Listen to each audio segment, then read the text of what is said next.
24 साल पहले जब उनका दुर्घटना में स्वर्गवास हुआ था, हम सबको बहुत झटका लगा था और उस दुख से उभरने के लिए जो असीम प्यार और प्रेम प्रदेश देश के लोगों ने हम लोगों को दिया, उसका मैं सदैव आभारी रहूँगा।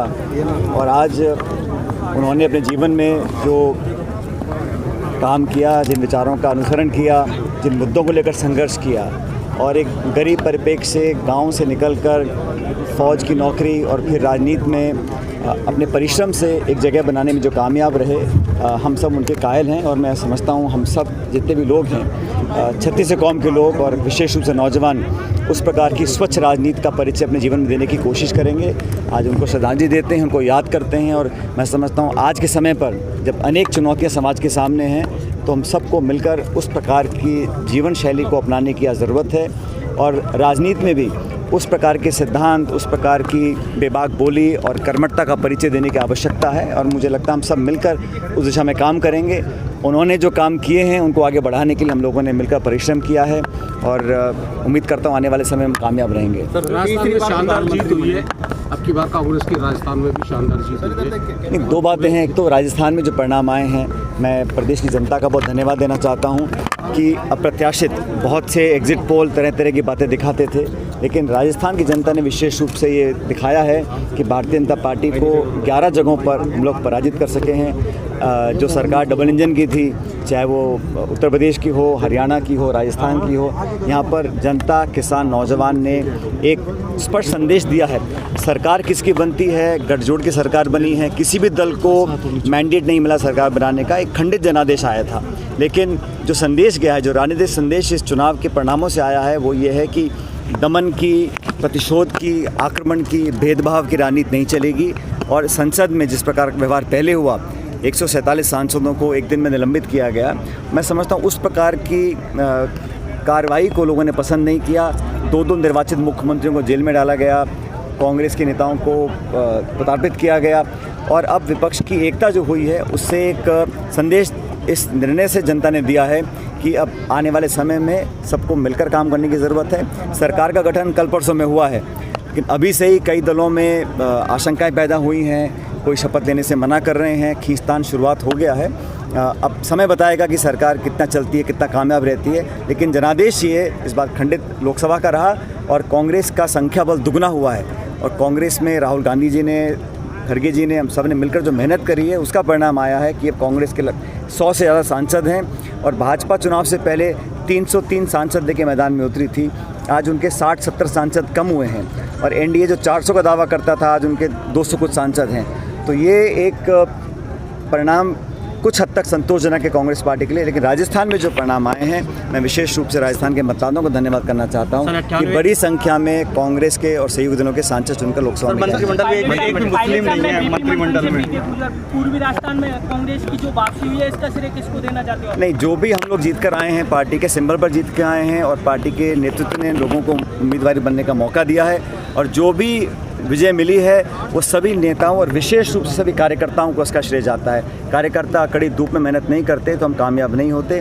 जो भी हम लोग जीते हैं, सबके सहयोग, सबके सामूहिक नेतृत्व की मेहनत से जीते हैं। और जहां हम हारे हैं, वहाँ पर अगली बार मेहनत करके और जीते हैं। पहली बात, जो नीट के पेपर की चर्चा हुई, अब जो परिणाम आए हैं, बहुत उसमें आरोप लग रहे हैं और सरकार का जो स्पष्टीकरण आया है वो बिल्कुल संतोषजनक नहीं है। लाख परिवार आज वंचित हैं, परेशान हैं अपने बच्चों के भविष्य को देखकर। सरकार की कार्रवाई से लोग संतुष्ट नहीं हैं। आतंकी हमले कश्मीर में हो रहे हैं और जैसा कहा गया मणिपुर के बारे में, मुझे लगता है कि सरकार को बहुत पहले सचेत होना चाहिए था। देश के कोने में हिंसा हो रही है, अपराध किए जा रहे हैं, बलात्कार किए जा रहे थे और वहाँ की हिंसा को रोकने के लिए केंद्र सरकार ने कोई कदम नहीं उठाए।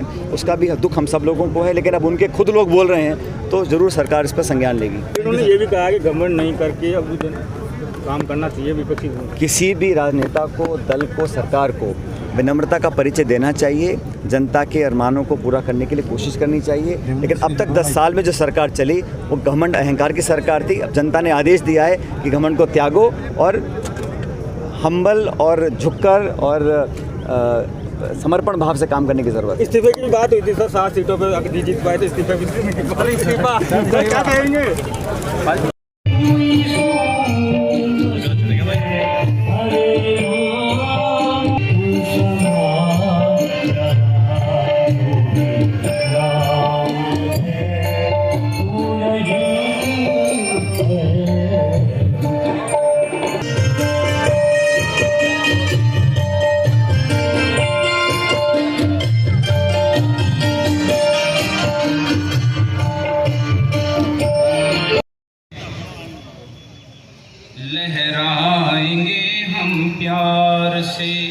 ये मुल्की तिरंगा, ये मुल्की तिरंगा, ये मुल्की तिरंगा से ये मुल्की तिरंगा लहराएंगे हम प्यार से, ये मुल्की तिरंगा हम इसको कभी हाथों से गिरने नहीं देंगे, तहजीबो वफा प्यार को बटने नहीं देंगे।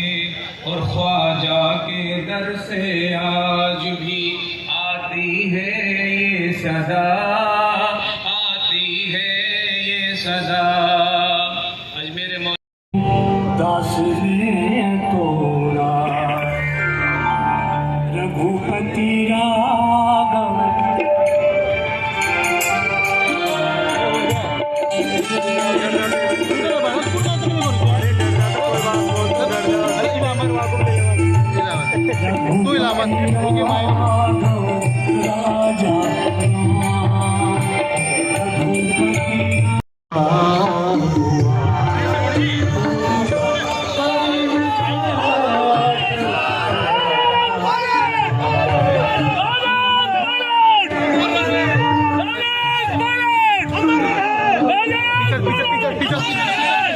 पीछे